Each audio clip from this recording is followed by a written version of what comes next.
Friends, स्वागत है आप सभी का हमारे YouTube channel PSC by Keshav sir में।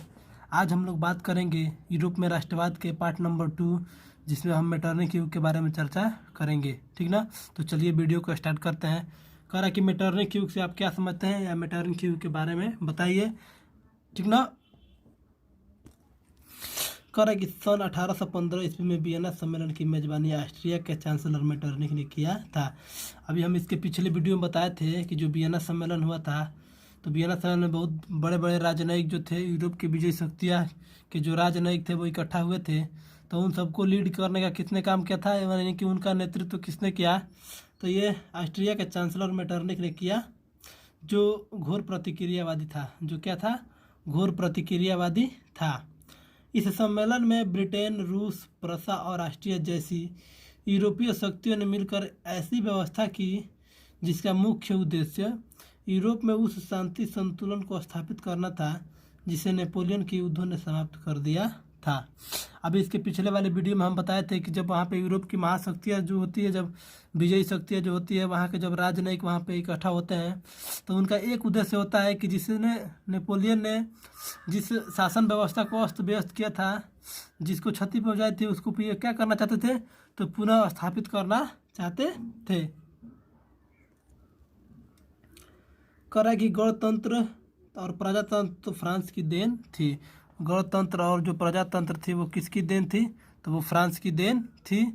उसका विरोध करना, ठीक ना, यानी कि गणतंत्र और प्रजातंत्र का, ठीक ना, विरोध करना और पुरातन व्यवस्था की पुनर्स्थापना करना मेटरनिक का उद्देश्य था। यानी कि वहाँ पे जितने भी बड़े बड़े राजनयिक इकट्ठा हुए थे, उन सबका क्या उद्देश्य था कि उसका जो प्रजातंत्र और राजतंत्र स्थापित हुआ था, जो गणतंत्र और प्रजातंत्र स्थापित हुआ था, उसका विरोध किया जाए, ठीक ना, और उसको पुरानी व्यवस्था को क्या किया जाए, वहाँ पे कायम किया जाए। ये उस मेटरनिक का उद्देश्य था, जिससे नेपोलियन युग का अंत और मेटरनिक युग की शुरुआत हुई। यानी कि ऐसा करने के बाद नेपोलियन युग का अंत हो गया और मेटरनिक युग की क्या हुई, शुरुआत हुई, जिसे मेटरनिक युग के नाम से जाना जाता है।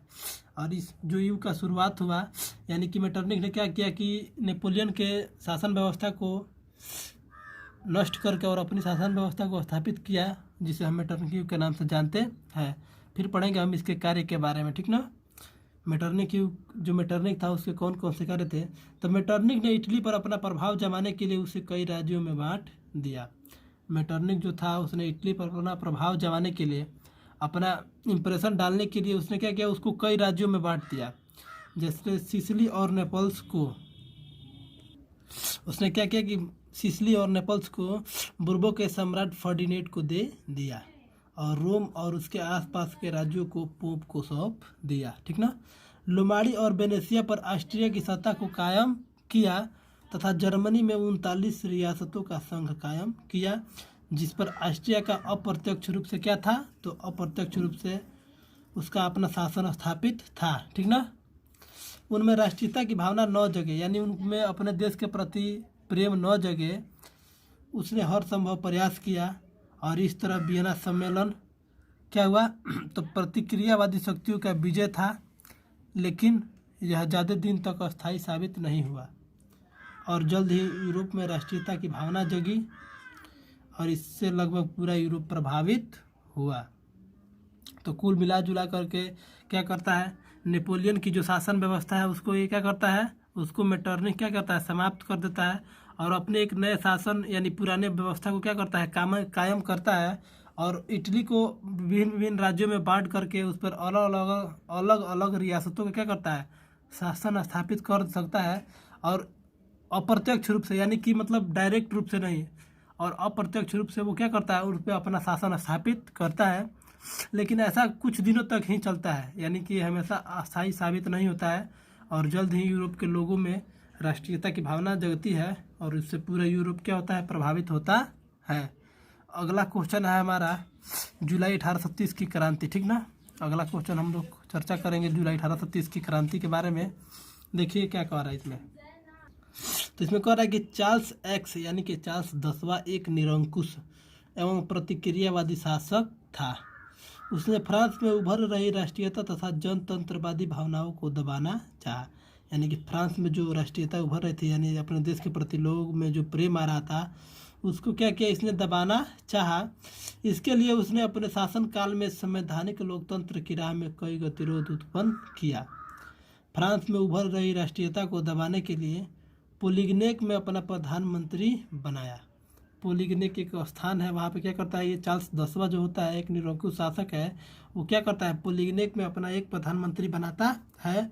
जो और वो जो प्रधानमंत्री बनाता है वो क्या होता है, घोर प्रतिक्रियावादी होता है। क्या होता है, घोर प्रतिक्रियावादी होता है तथा उसी तरह कट्टर निरंकुश तथा जनतंत्र का विरोधी था। यानी कि वो जो पोलिग्नेक में जिसने उसको प्रधानमंत्री बनाया वो भी क्या था, तो चार्ल्स 10वें की तरह एक निरंकुश शासक था, जनतंत्र का विरोधी था, यानी कि लोगों की बात को सुनने वाला नहीं था और कट्टर था। ठीक ना। फिर कहते हैं पोलिग्नेक ने पहले लुई 18वें द्वारा स्थापित समान नगरी संहिता के स्थान पर शक्तिशाली अभिजाल वर्ग की स्थापना की। यानी कि जो पोलिग्नेक होता है वो क्या करता है, लुई 18वें द्वारा स्थापित समान नगरी संहिता के स्थान पर शक्तिशाली अभिजाल वर्ग की स्थापना करता है। उसने विशेषाधिकारों को विभूषित करने का प्रयास भी किया। यानी कि जो विशेष अधिकार प्राप्त किए थे उसको क्या किया, अपने धारण करने का, विभूषित करने का क्या किया, प्रयास किया। उसके इस कदम को उदारवादियों ने चुनौती समझा। यानी कि उसके जो कदम थे, उसके ये जो प्लान था, उस प्लान को उदारवादियों ने क्या समझा, चुनौती समझा। प्रतिनिधि सदन और उदारवादियों ने पोलिग्नेक के विरुद्ध गहरा असंतोष प्रकट किया। यानी कि जो प्रतिनिधि सदन था और उदारवादी ने क्या किया, तो पोलिग्नेक के विरुद्ध गहरा असंतोष प्रकट किया। चार्ल्स 10वें ने इस विरोध की प्रतिक्रिया में 25 जुलाई को, ठीक ना, करे कि चार्ल्स 10वें ने इस विरोध को प्रतिक्रिया में 25 जुलाई, यानी कि ये लोग जो विरोध अपना प्रकट कर रहे थे, तो उस विरोध के प्रतिक्रिया में 25 जुलाई 1830 को 4 अध्यादेशों को लागू किया। और इस अध्यादेशों का पेरिस में जगह जगह पर विरोध होने लगा, जिसके चलते 28 जुलाई 1830 से फ्रांस में गृह युद्ध शुरू हो गया। यानी कि उसको दबाने के लिए उस विरोध के प्रति क्या किया, उसने अपना अध्यादेश जारी किया और उस अध्यादेश का जगह जगह पर क्या होने लगा, विरोध होने लगा। और इस प्रकार 28 जुलाई 1830 से फ्रांस में गृह युद्ध, यानी कि लोग आपस में लड़ने लगे। और वास्तव में यही जुलाई 1830 की क्रांति के नाम से जानी जाती है। फलतः यानी कि इसके बाद चार्ल्स 10वें को फ्रांस की गद्दी छोड़कर इंग्लैंड जाना पड़ा और इस प्रकार फ्रांस में बुर्बो वंश का अंत हुआ। ठीक ना। तो आज के वीडियो में बस इतना ही, फिर अगर आगे मिलते हैं हम अगले वीडियो में, तब तक के लिए गुड बाय।